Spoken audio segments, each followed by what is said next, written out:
feel anything different, and if you do, stop.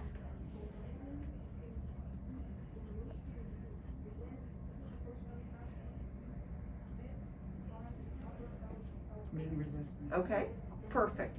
So keep this hand braced, and then take that stylet out. Nope, you keep this braced, hold onto your needle. This is the hand that'll move. Okay, so the first thing we want to notice is there's no CSF. Yes, okay, but we're still not quite there, right? We're just in that ligamentum flavum. So, right, you felt that resistance. So we know the epidural space is right on the other side.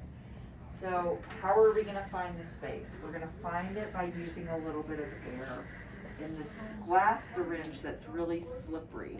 We don't wanna use something like this because these syringes are sticky and tight. We wanna use a glass syringe. And if you kind of imagine my finger being the ligamentum flavum and really tough, you can see how that plunger kind of bounces? It can't put air in there, right? But that syringe would?